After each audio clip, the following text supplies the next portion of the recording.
I think everyone that's dating is looking for love. It's like the fairy tale that us young girls dream of.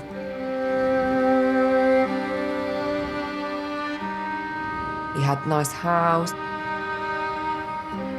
jewellery, the Bentley. It's not every day you come into contact with an eccentric lord. But it was all smoke and mirrors. We were groomed as a family. Was I just another business transaction to him? Every single time we talked, he would have a story which was more bizarre than the last. The whole situation had gone from a fairy tale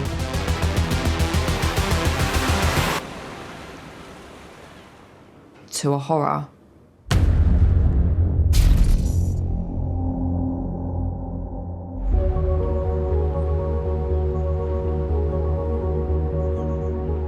I think I'm very lucky to live on the Isle of Wight. It's a beautiful place. It's a very small town, everybody knows everybody, but it's a lovely place to live. I don't think I've ever really had a type. Someone that can make me laugh, a nice smile, nice eyes, I'm happy with that. Me and Megan are really close. She's my middle child. She was my first little girl. Speak to her all the time, share all her trials and tribulations. She's fantastic.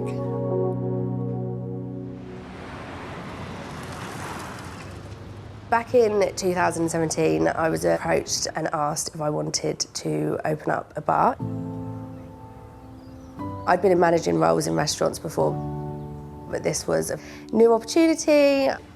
So we took over a rundown older bar and turned it into a very trendy cocktail bar, and it was doing really well. I always had a very close-knit group of girlfriends. At the time, I was the only one that had my own place, so they'd all lived with me at some point. They were there every weekend. They were there all the time. We were so young and carefree. We were doing something every night. Hey, laddie, laddie, we come to party. Dinner, drinks. I was still at the end of the bar doing shots while she was working. We were living life as a pair of young 20-year-olds, really. I cannot tell you how amazing Megan is. She's like a friend, a sister, a therapist. She's like everything just wrapped into one person. She's unbelievable. I'd been single for about 2 years at this point, but I was very much enjoying the dating scene, going out on lots of dinner dates and meeting lots of new people.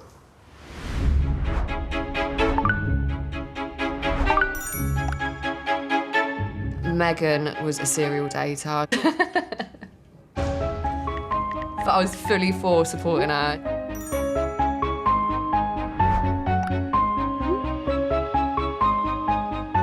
It would be easy to say you were looking for love, but then obviously everybody wants that. I was working in the bar. It was the middle of the week, it was very quiet. I remember clocking him as he came in. He's quite tall, very well dressed, not the kind of person you'd see around Shanklin on a day-to-day basis. The day that he came in, we were talking quite a lot. Obviously, it was a new person, new face around the town. He introduced himself as Bertie Underwood. He was very well-to-do, was very, very well-spoken, very polite, very well-mannered. He was an interesting character to get to know. He just moved to the island from the mainland. He was a horologist, which I didn't know at the time, but that's like working with watches.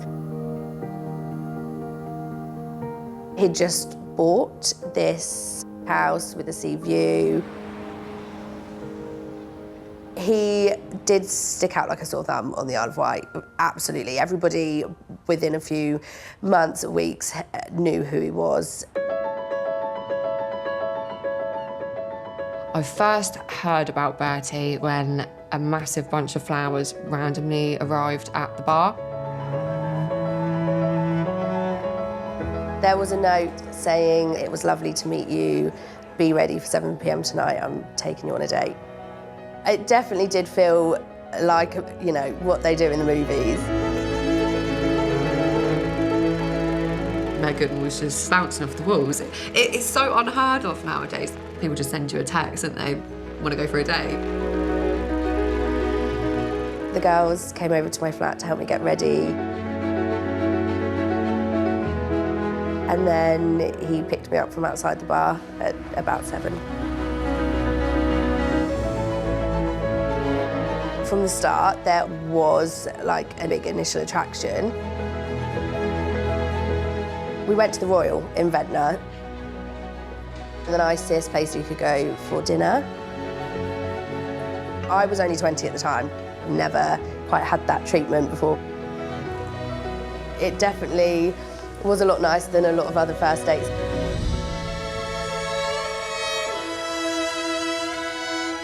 There was something there between us, but I wasn't going to make the first move. After dinner, he invited me back to his place for a cup of tea, and it was just a cup of tea. It was an absolutely beautiful 3-storey house.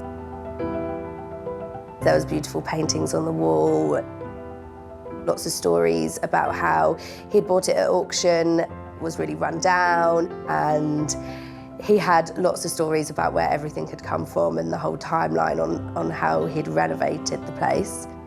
He did tell me that he's actually a lord, passed down from his granddad. Never met a lord before, so I had absolutely no idea. He had this antique poster of an Underwood typewriter framed on the wall. His great-great-grandfather had invented the Underwood typewriter, and that's where his name and his money had come from.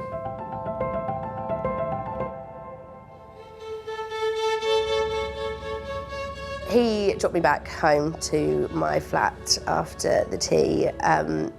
We did share a little kiss in the car on the way back. There were lots of butterflies, it was very exciting. The whole experience was wonderful.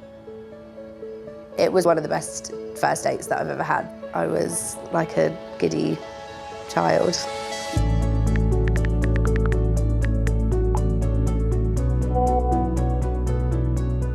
She was really excited. Like, this man's so nice. Like, he's really well spoken. He treats me well. It's someone that she'd want to take home to her family. She was so ecstatic about it, like buzzing. The early days with Bertie were amazing. We were going away all of the time in London. He was like no other relationship I've been in. Bertie used to go off the island quite often for work.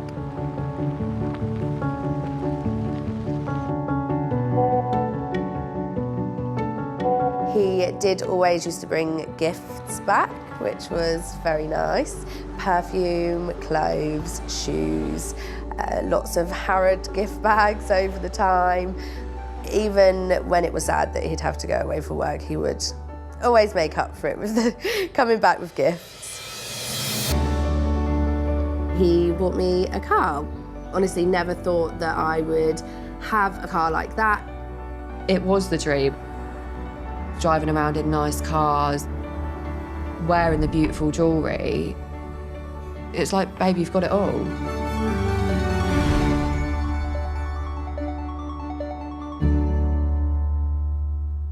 My family loved him. Everything did move very fast. He offered for me to move in with him, which at the time was a huge deal for me because I've never lived with a partner before. This is definitely the nicest house I've ever lived in. We did get pictures of us printed off together to put in frames around the house just to make it feel a bit more ours and a bit more homely, which was sweet. That was actually his idea. Over dinner one day, he did say, "I love you."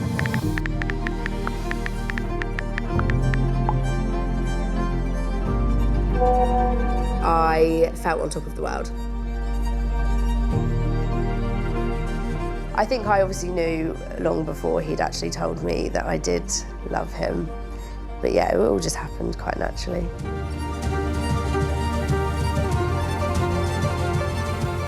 It really did feel like a dream come true.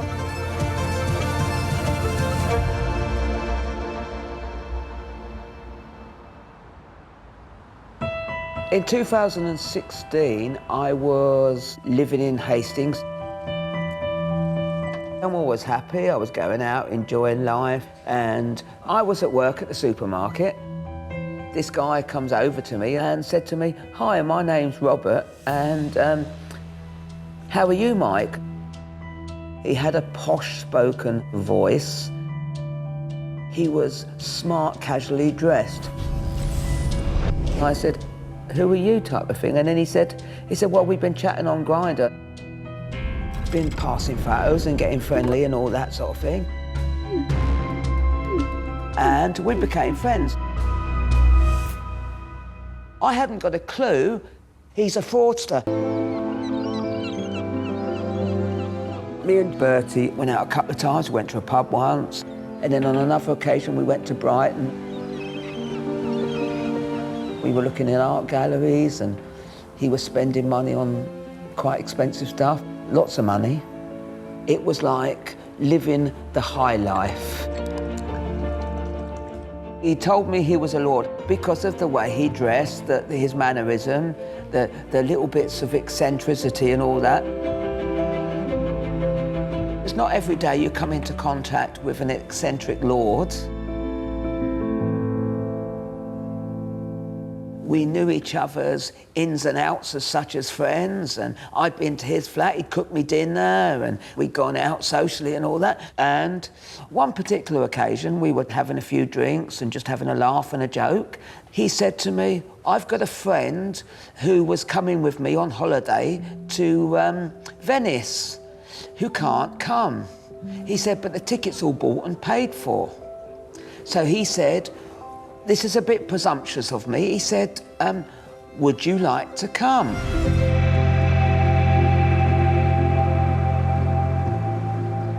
I said, "Well, I've never been to Venice before." He said, "All I have to do is change the documentation into your name," which he did there and then in front of me. He said, "But I need a copy of your passport." So he took a screenshot of my passport and he uploaded it and he sent it off. I didn't think much of it.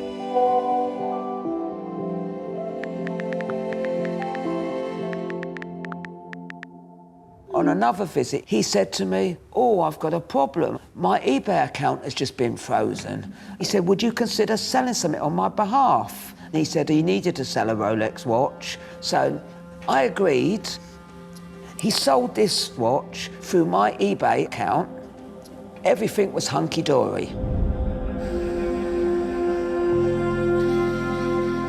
About a month afterwards is when I got my first message from a gentleman.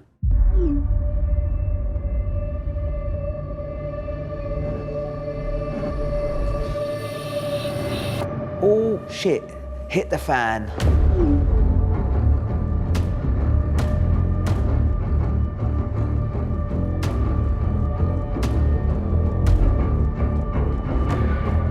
I was getting messages left, right and centre from different people saying I was taking their money. But we're not talking hundreds, we're talking thousands. They were all sending me pictures of the same Rolex watch that they'd actually bought.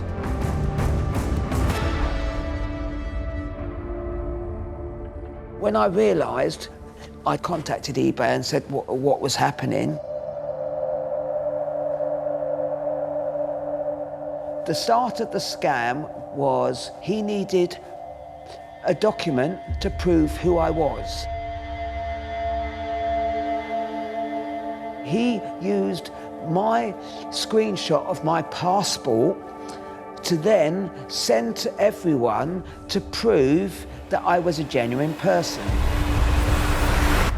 I confronted him. I said, look, what are you going to do about it? He said, leave it with me, I'll sort it. I never saw him after that. That was the last time I actually set eyes on him.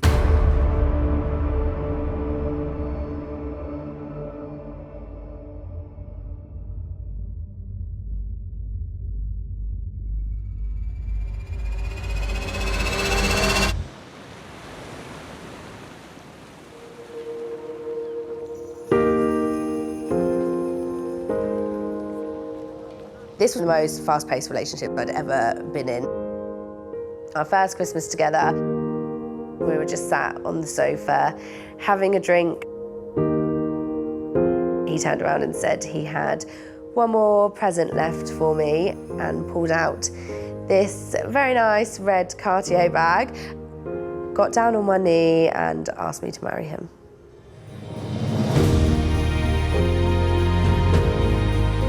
I was absolutely blown away. Like, the ring was stunning.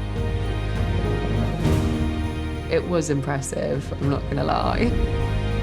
All of a sudden they're engaged. I was shocked, it hadn't been long. I did say to Megan, like, are you sure this is what you want? It's a bit soon. She was so in the moment, happy, excited, like, this is what I want for myself, this is my life now. Almost like the fairy tale relationship that us young girls dream of. It hadn't been long that they'd been in a relationship together, but they both seemed really happy, so I was happy. Bertie was very much part of the family.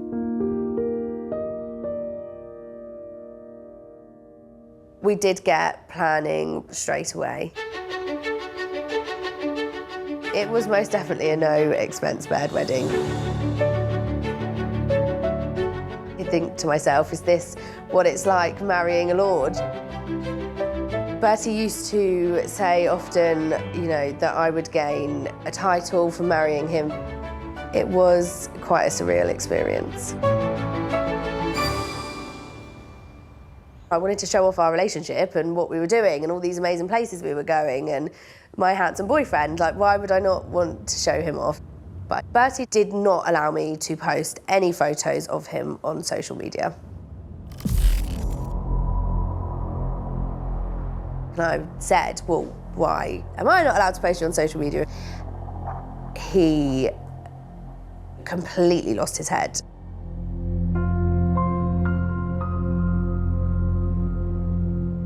Which was quite a shock to me. I couldn't understand why it was so serious and important to him. You know, like the odd story on Instagram, out for lunch, why would that be the end of the world?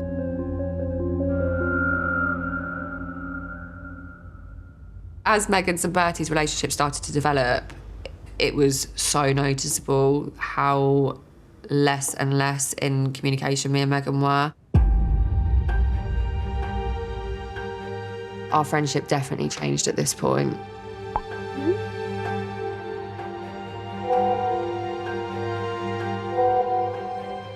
I started to think that perhaps Bertie was trying to get Megan to drift away from her friends and almost mould her into someone that she wasn't, almost to start manipulating her. An issue that started occurring lots within our relationship was the bar. After I'd moved in with him, he just wasn't very happy about me being there so late. He didn't like that people knew me and men wanted to talk to me. So that was always a bit of a sore subject. The bar was like my baby. I was very proud of the bar, and leaving was really sad. But I did.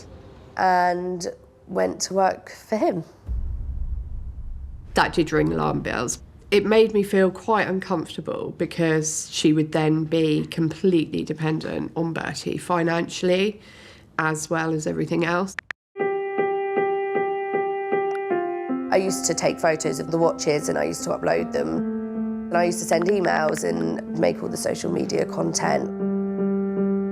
He had a little workshop set up coming off of the lounge. He used to sit there of an evening with his little head torch on, fixing watches. Used to sit there and watch him with a glass of red wine and think, gosh, you're so clever. One day, Bertie decided to get a puppy for when he's working away and I get a bit of company. We named our Chihuahua Schubert, which was Bertie's choice of name. Shubes. I'm not scared of it, is it?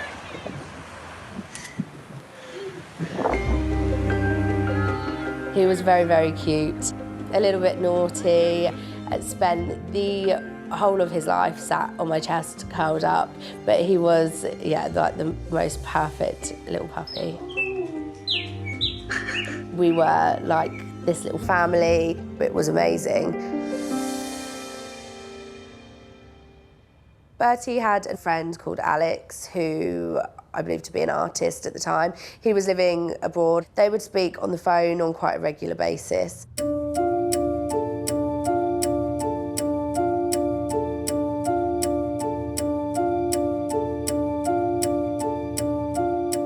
I'm from Brighton originally. Primarily, I make installation work, anything from illustration to filmmaking, some writing, but the thing which kind of characterizes all of it is that it always involves a story. And Bertie had absolutely set the scene for a brilliant story.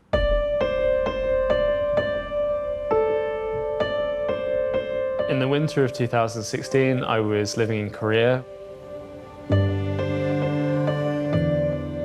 I was isolated quite a lot of the time. I mean, I had a lot of great friends and everything, but the thing is I worked for myself. I had my own public art studio, which was on the top of a mountain. It was a little bit out of the way. I wanted to get back to the UK and do something about British culture. I had this crazy idea.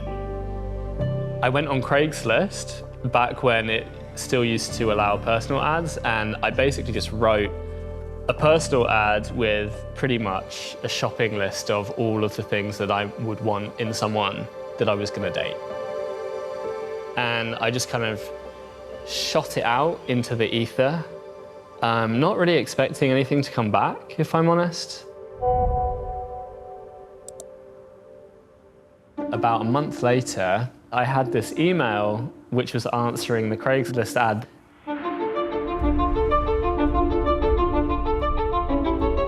It was clear that they had a way with words. It was clear that they were able to endear you to them. And that's how I first met Bertie. When Bertie did kind of come into my life and did phone me a lot, you know, we would chat about kind of anything and everything. And every single time we talked, he would have a story which was more bizarre than the last. I think I said that he looked younger than 29. He launched almost directly into the story about how actually the reason why he looked younger was because he had had his face surgically reconstructed.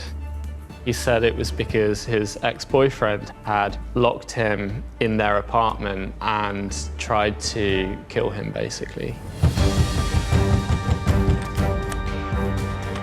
It was the mad stories about the ex who is on the run from the police. His mum beat this woman so thoroughly in the face that one of the rubies in her ring got dislodged and lodged into the woman's face, and his mum knocked two of this woman's teeth out.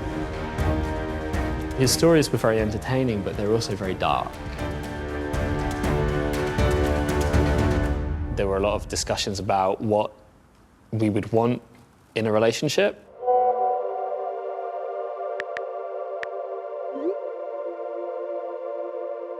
But it became clear that that was not something that I would want.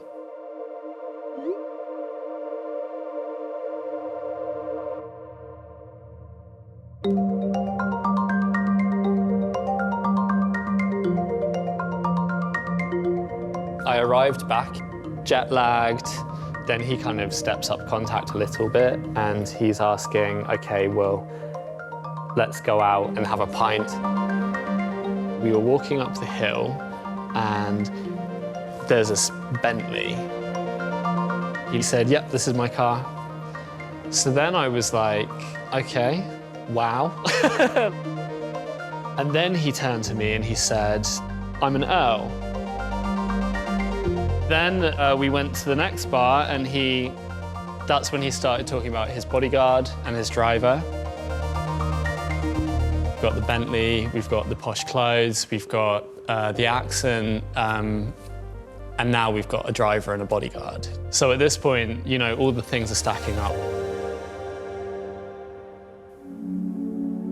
He began hinting quite early that he wanted to commission an artwork from me. He told me that he had met a girl on the Isle of Wight and that she was a bit of a diamond in the rough kind of thing. He was buying a mansion on the Isle of Wight for them to move into that he would need artwork for. Bertie had introduced me over the phone to Alex. Alex had an invite to the wedding, so we did speak to him on a regular basis. He never told me that they were engaged. None of that.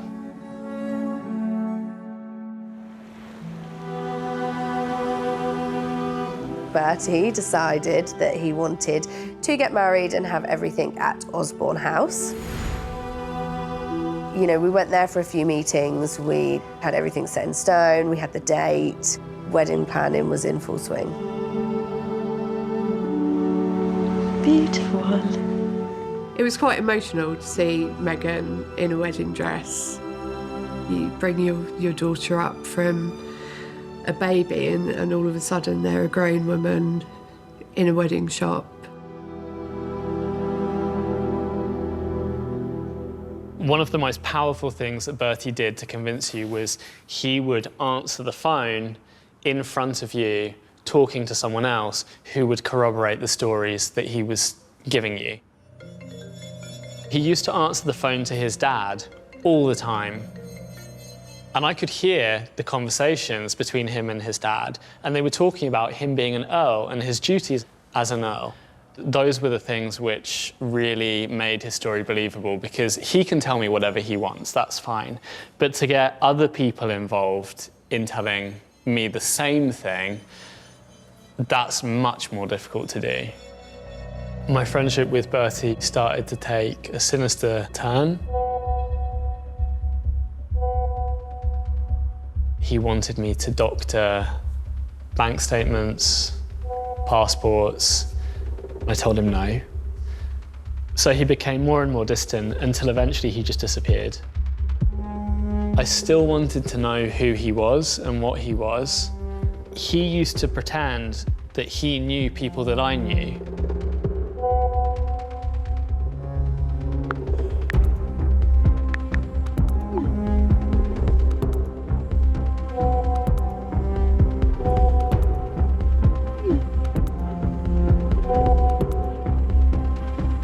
And one day it just clicked.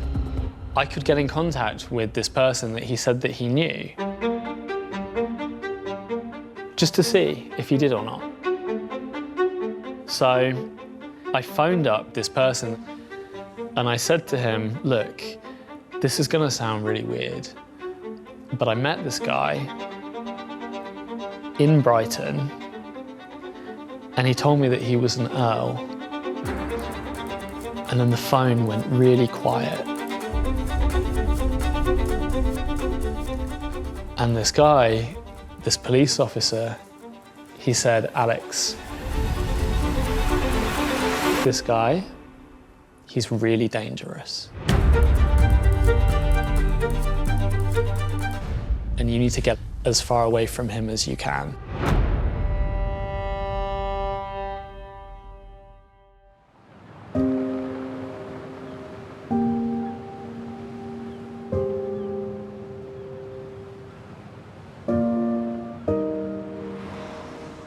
I hadn't been living with Bertie very long before I realised that we were getting a hell of a lot of post for someone that didn't live there.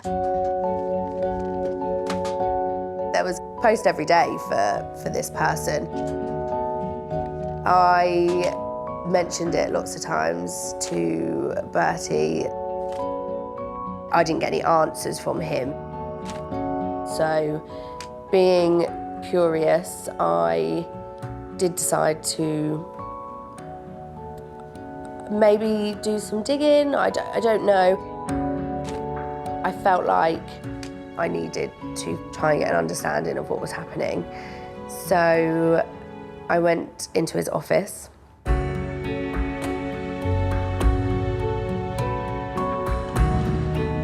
And I started going through the drawers. I don't really know what I was expecting to find. I did, however, find a wallet with numerous different bank cards in multiple different names.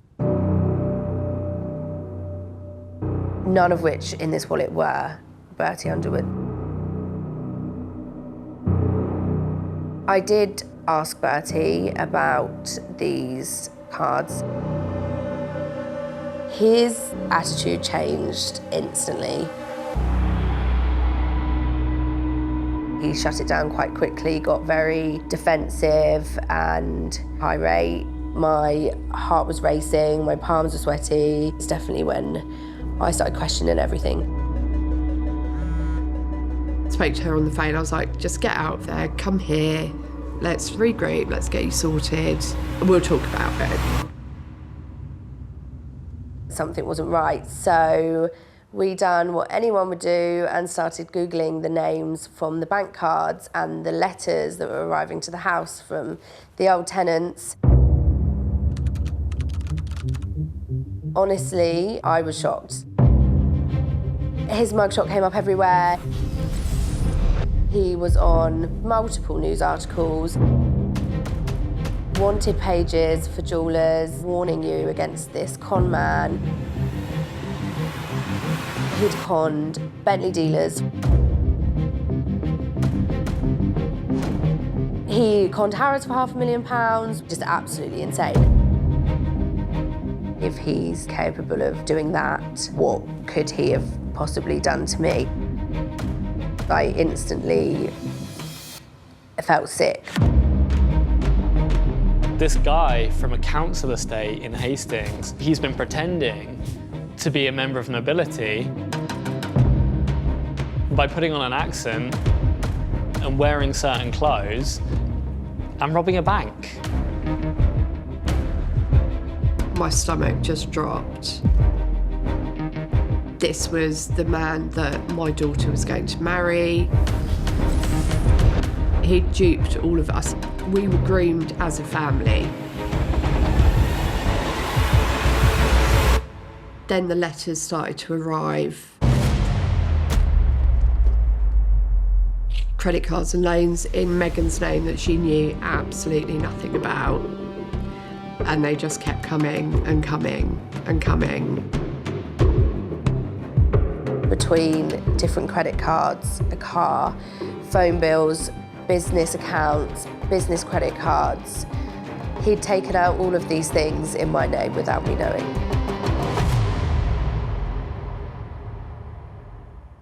Around £30,000.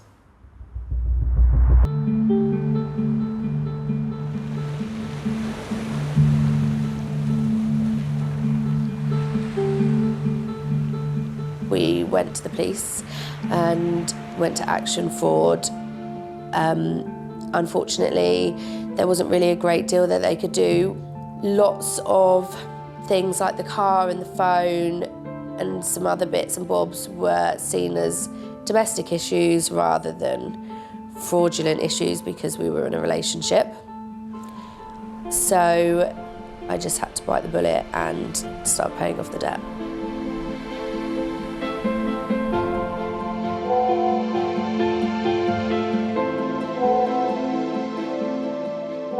He told me that he'd left the island, but he came over to talk to me.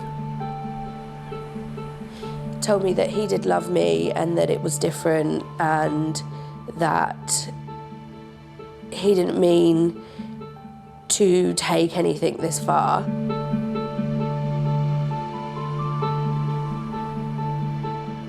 That was the last time I saw him in person.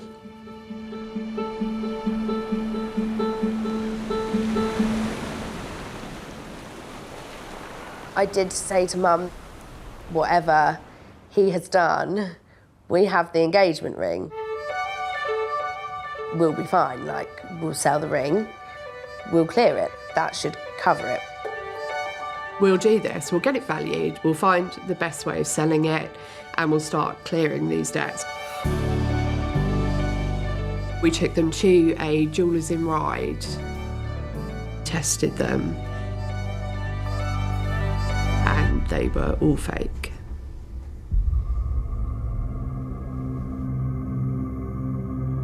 Shocked, like really shocked actually, but also not surprised. That left her with absolutely nothing. I realised, okay, I really might be in the shit now and I could be in some big trouble. Not only had put all of my trust and my whole life into this man that I loved and thought I was going to marry. Why am I getting emotional?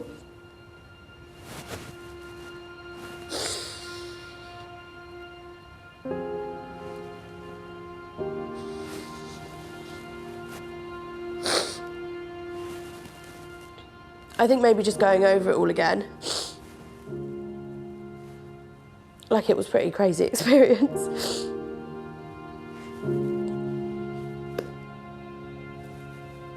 I had to speak to Megan. We need to do something about this.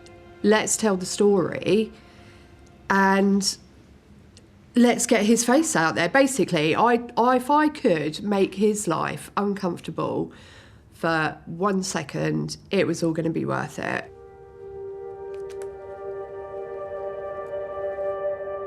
And that's what we did. We sat down, we wrote the post.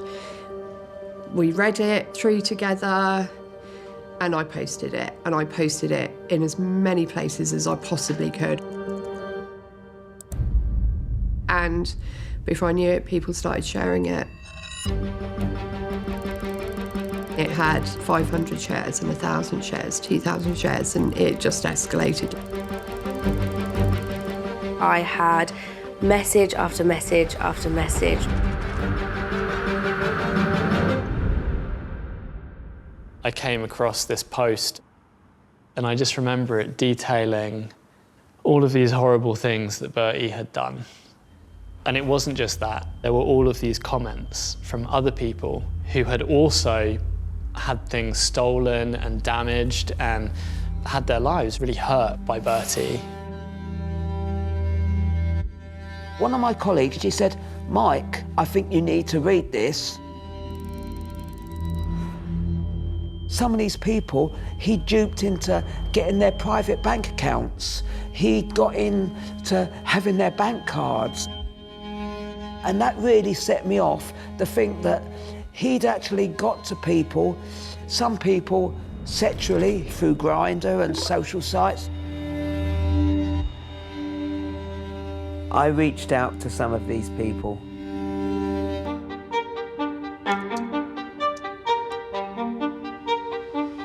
And I just went, right, I'm not letting this person get away with what he's done. I'm going to get this person put behind bars.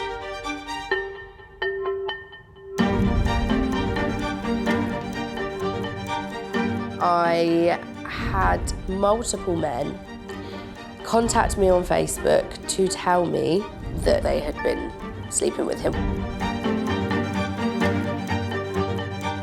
Not only was he cheating on me, he was doing it in my bed with men.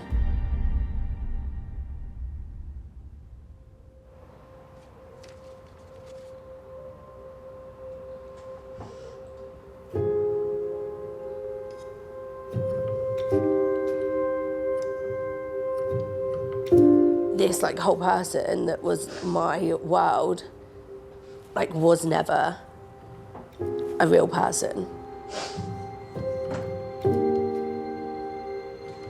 None of it was real.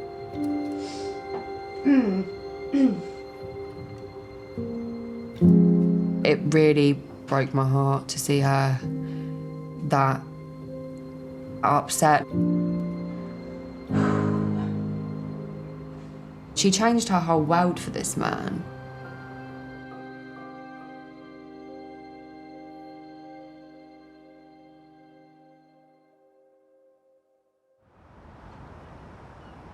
I contacted the police. We built a case between the people that had got involved and given evidence.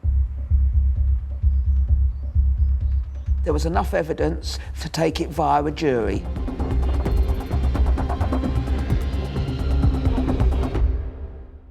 He was found guilty in his absence. The judge handed down a sentence of 5 years. He'd actually done this before, been convicted of it, done time in prison for it. He'd come out, he just picked up where he'd left off. About a year and a half down the line, I'd moved on with my life. I had a Facebook message from somebody. He contacted me to let me know that Bertie had been arrested.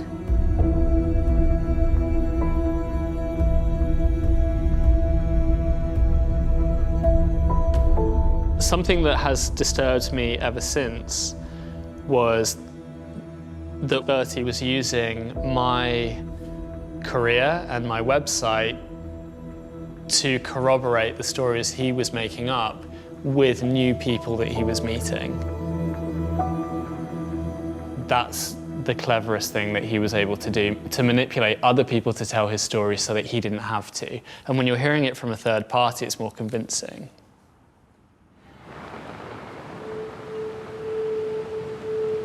He must have never had any intentions of marrying me. I obviously had to contact suppliers and cancel things. I am very angry. I, wasted the first 2 years of my 20s on absolutely nothing. Other than a load of debt.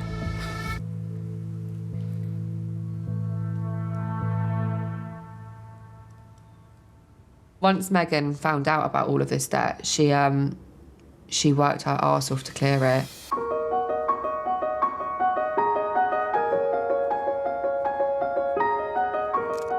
I had been dabbling in the photography towards the end of the relationship with Bertie. I borrowed a friend's camera and I'd just been having some fun with it, photographing friends' children and things like that.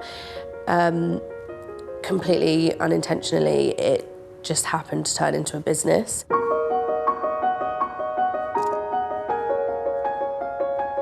Which, couldn't have come at a better time. She's had to rebuild her life. She's had to work incredibly hard to pay off the debts that were accumulated. Very, very proud of Megan, yeah.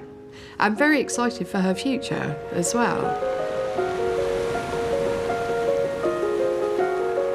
My life has changed so dramatically since I was with him. And I've been in a new relationship and I have my home, I have my mortgage, I have my business. My life is exactly what I wanted when I was with him.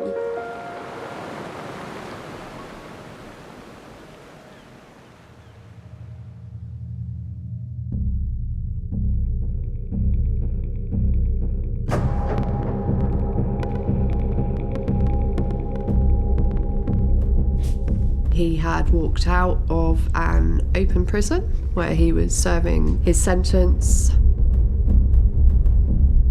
Currently wanted by the police. How'd you get away with that? He didn't even do his sentence. You couldn't write it.